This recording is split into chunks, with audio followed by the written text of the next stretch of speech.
clase. Cualquier cosa me hablan, por favor, si es que no están entendiendo o algo por el estilo. ¿Ya?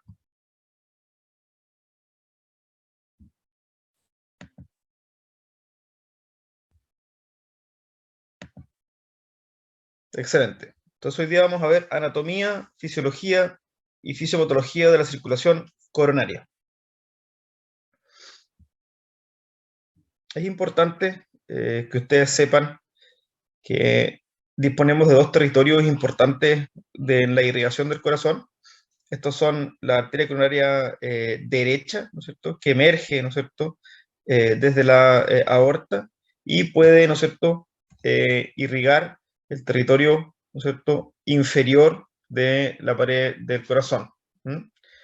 Y estos son dos fotos de la misma arteria que realizamos nosotros en angiografía, en el pabellón de hemodinamia, y se puede, ¿no es cierto?, ver que es una arteria que no tiene lesiones, ¿no es cierto?, que es bastante lisa, ¿no es cierto?, y tiene, ¿no es cierto?, un llene hasta distal sin mayores alteraciones. Es una arteria coronaria sin lesiones coronarias. Y podemos ver acá arriba, ¿no es cierto?, el catéter, ¿no es cierto?, que es un catéter JR4, que va desde la arteria radial por el brazo, pasa, ¿no es cierto?, hasta la aorta, y podemos canular, ¿no es cierto?, de forma selectiva el ostium de la arteria para poder evaluarla de forma correcta.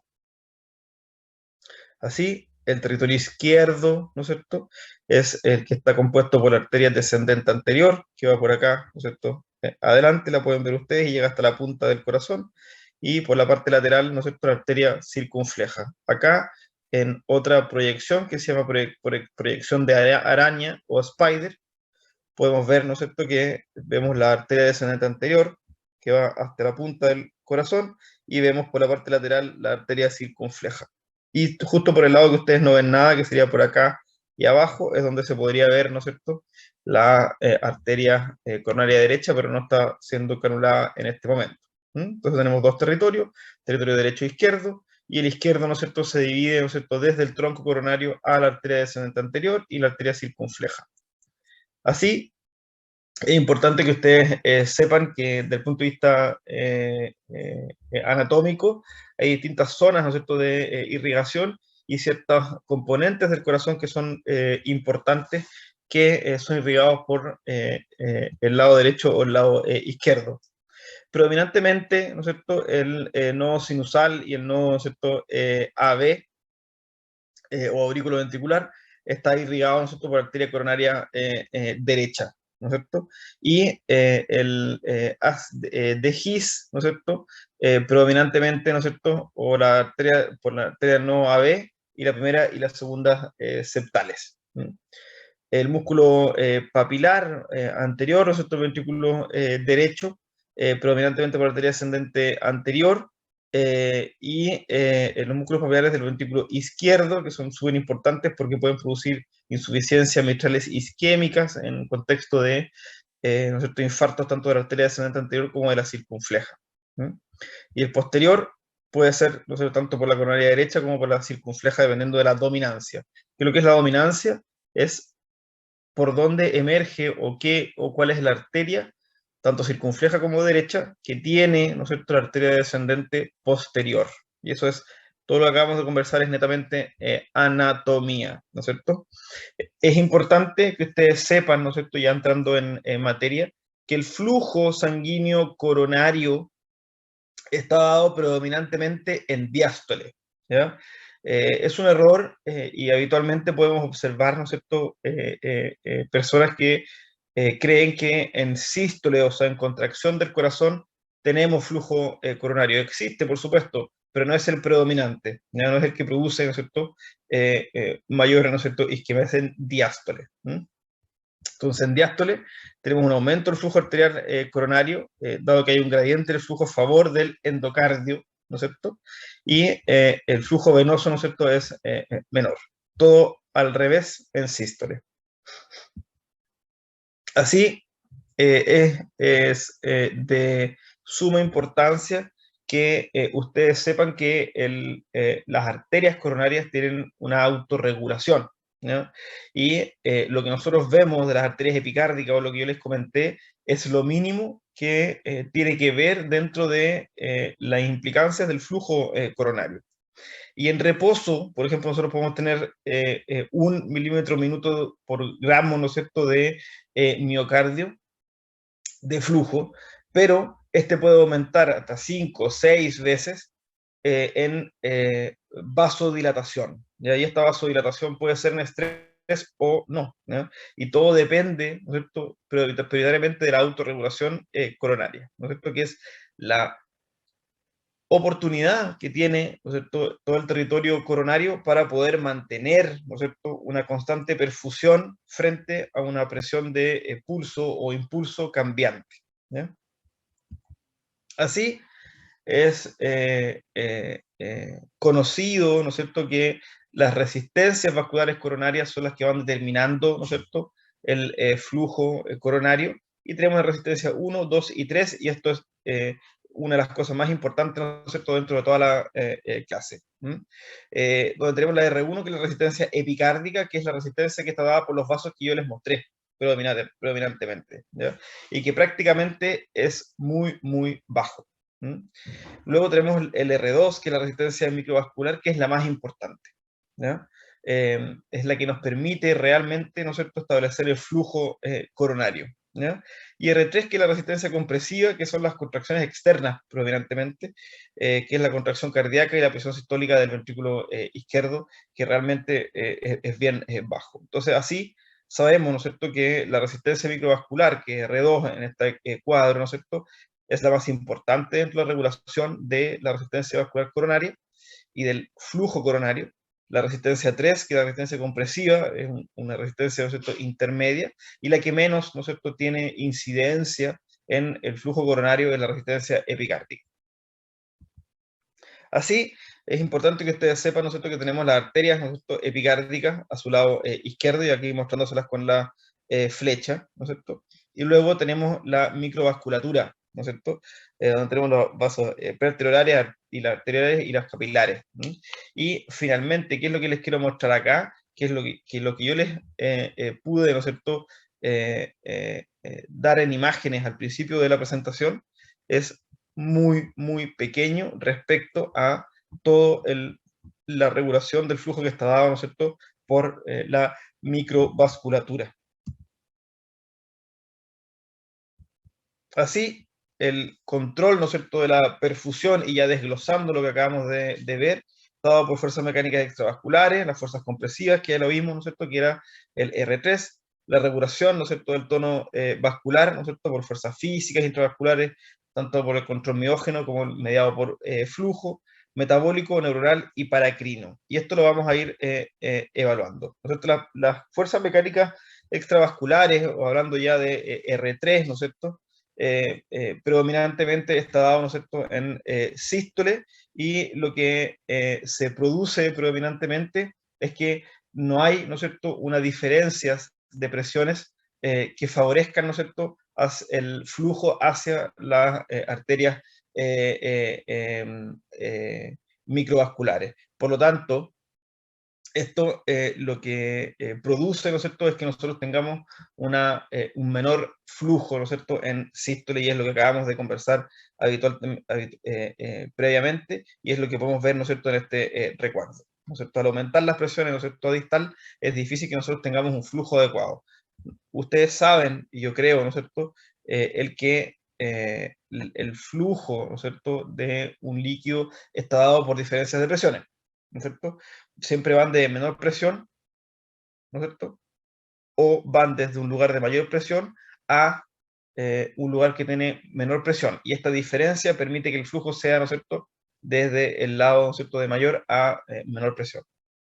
Así, las fuerzas físicas extravasculares, y allá conversando a través de la regulación miógena, ¿no es cierto?, es lo que nos permite, ¿no es cierto?, a través de la contracción, ¿no es cierto?, o vasoconstricción, ¿no es cierto?, o vasodilatación de las arterias, regular el flujo. Y el mismo flujo, ¿no es cierto?, nos permite a nosotros, ¿no es cierto?, permitir una vasodilatación progresiva mediada por óxido nítrico, ¿ya? Y eso no lo tienen que olvidar. O sea, a medida que más se necesita, ¿no es cierto?, flujo, y el flujo va aumentando, el óxido nítrico, ¿no es cierto?, producido, ¿no es cierto?, a través del endotelio, estimula, ¿no es cierto?, el territorio, ¿no es cierto?, muscular incluso de la arteria, y permite, ¿no es cierto?, una dilatación importante. Es adecuado que ustedes sepan que el óxido nítrico es un mediador, ¿no es cierto?, endotelial, y si su función y síntesis disminuyen en el vaso sanguíneo, vamos a tener una disfunción importante endotelial. Y es lo que se llama, ¿no es cierto? Ustedes van a decir que se inyecta una arteria coronaria de forma adecuada, y esto me gustaría mostrárselos alguna vez que vayan al pabellón. Si es que hay disfunción endotelial, el flujo, ¿no es cierto?, que ustedes vieron que era bastante rápido desde la inyección, ¿no es cierto?, hacia el territorio distal de la arteria coronaria, es bastante lento y uno tiene que esperar hasta que llegue hasta el final. Llega hasta el final y luego utiliza, ¿no es cierto?, óxido nítrico o distintos nitratos, ¿no es cierto?, que estimulen, ¿no es cierto?, a esta endotelio, y podemos ver, ¿no es cierto?, que mejora de forma instantánea el flujo coronario. No hay que olvidar, ¿no es cierto?, que los mediadores dependientes del endotelio, además tenemos la prostaciclina, ¿no es cierto?, que permite, ¿no es cierto?, una vasodilatación importante, y la endotelina, ¿no es cierto?, que es lo contrario y permite, ¿no es cierto?, luego las vasoconstricción, ¿no es cierto?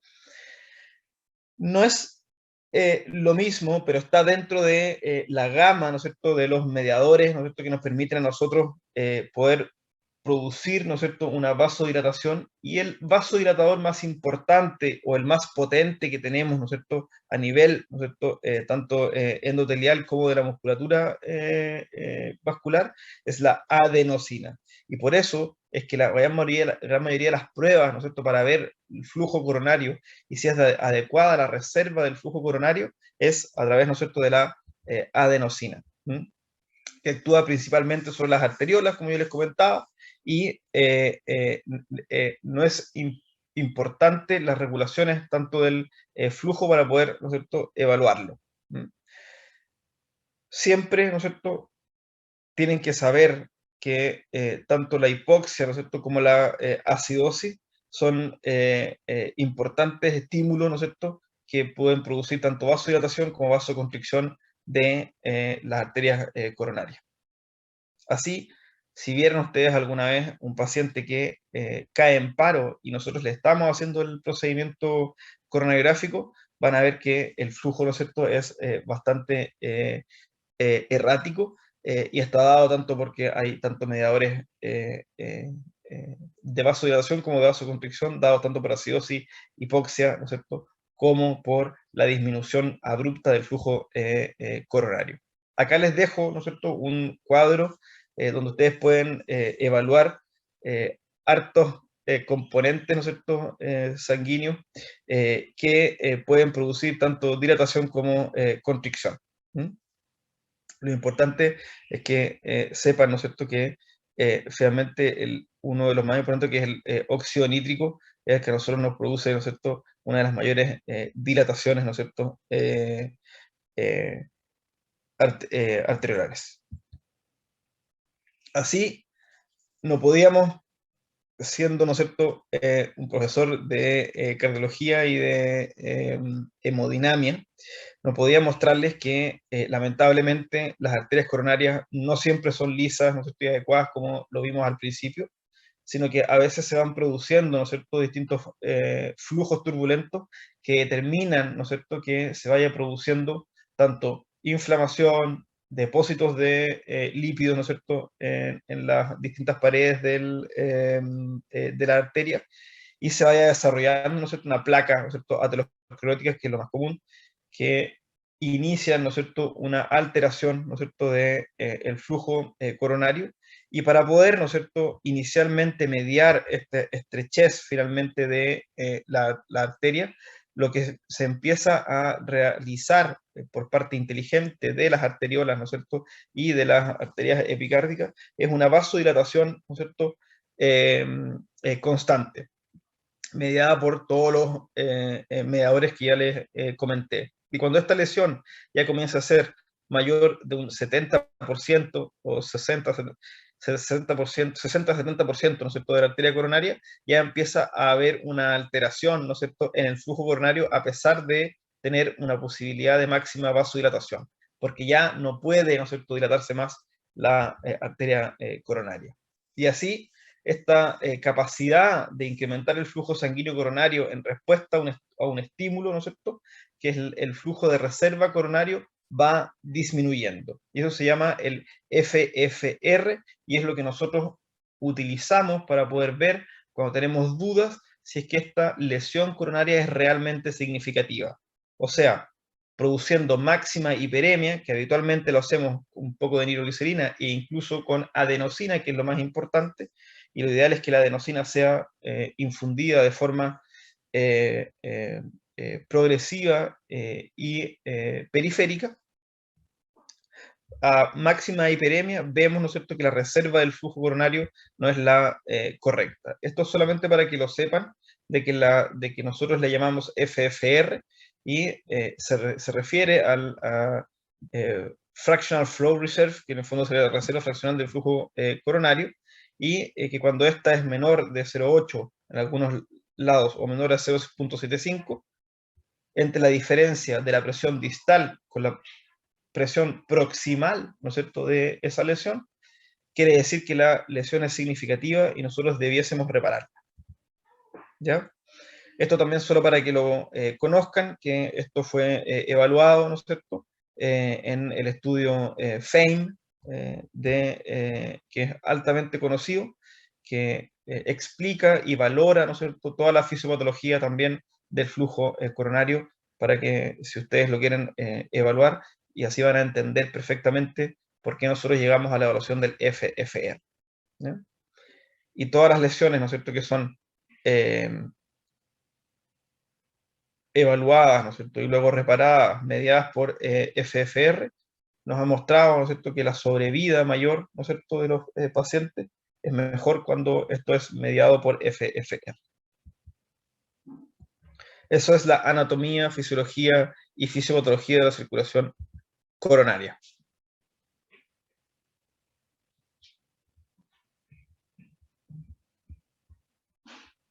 ¿Están por ahí?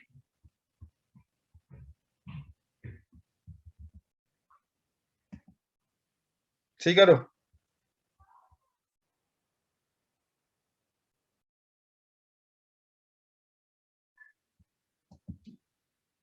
¿Ya?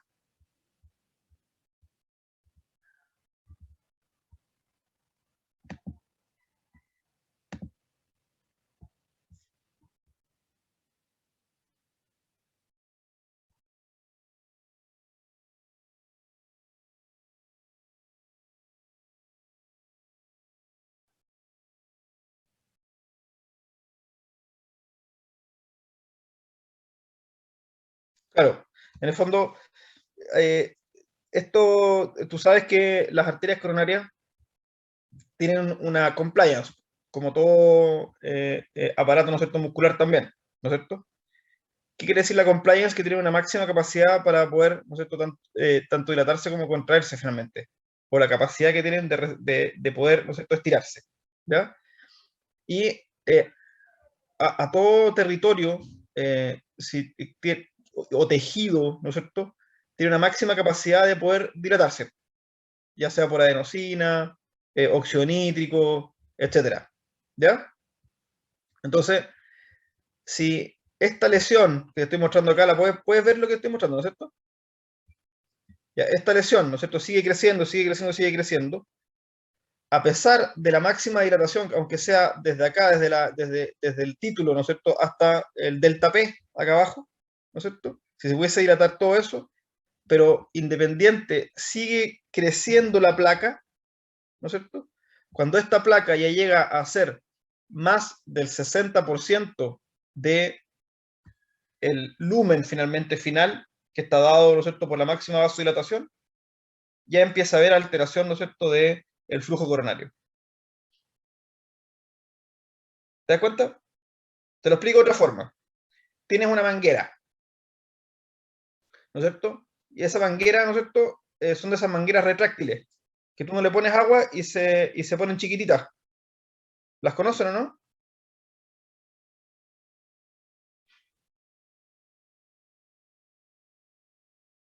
¿No? Ya bueno, pero una manguera normal, ¿no es cierto? Tú la puedes apretar, ¿no es cierto? Y el lumen va a ser menor, ¿no es cierto? Pero luego, aunque tú abras al máximo el agua, la manguera no te va a dar más lumen, po, porque tiene un tejido que no la deja hacer más grande, po. Esa manguera no porque tú le pongas más agua va a poder tener un lumen de 1 metro. ¿Te das cuenta?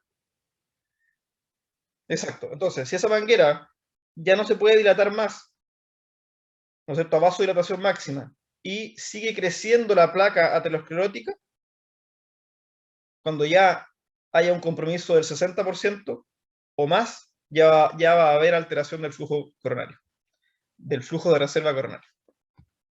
¿Ya? Eso.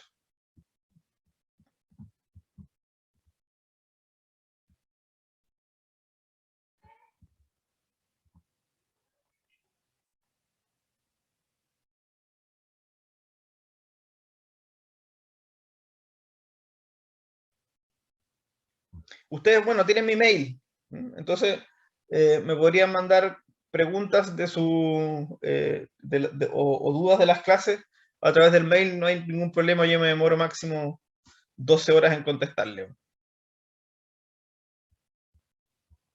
Tengo una duda. ¿Ya? Cuando hablaba del flujo de reserva coronario, ¿habló de la adenosina y de nitroglicerina? ¿O qué era? ¿Del seno coronario? No, no, de lo que usaban para dilatarlo, me parece.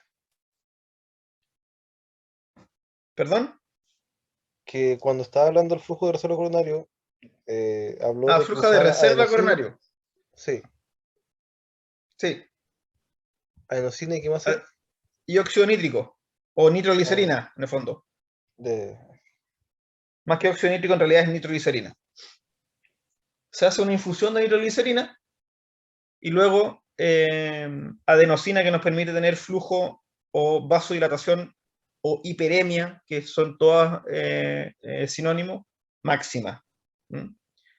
Así hay ya. una dilatación máxima de la arteria. Pero déjame ver si me veo yo, ¿no? Sí. Miren, tenemos la arteria coronaria, ¿no es cierto? Ahí. ¿Mm? Y como todo tejido, ¿no es cierto? Así como el riñón, así como el hígado, así como el cerebro, no tiene la capacidad de tener, ¿no es cierto?, de ser de 1 kilo a pasar a 3 kilos. Y eso es porque tenemos tejido, se rompe, ¿no es cierto? Entonces, por distintos mediadores, ¿no es cierto?, podemos dilatar la arteria, ¿no es cierto?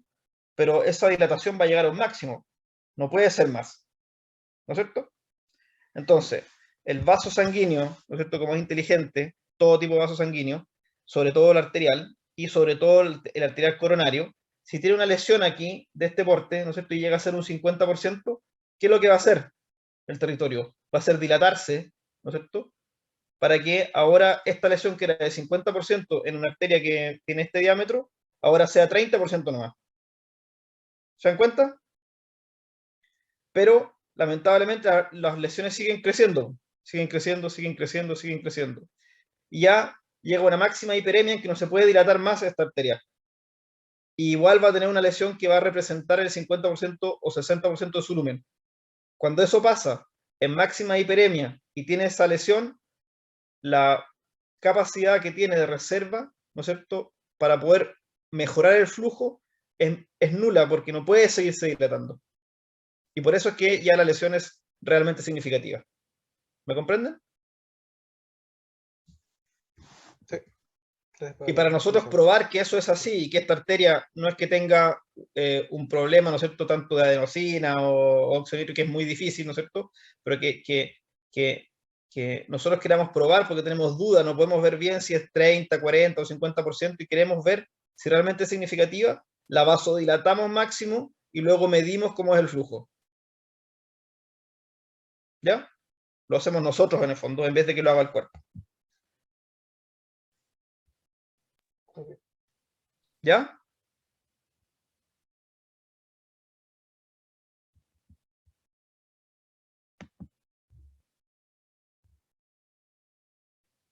Ya chicos, que estén muy bien. Gracias, Oscar, que esté doctor. bien.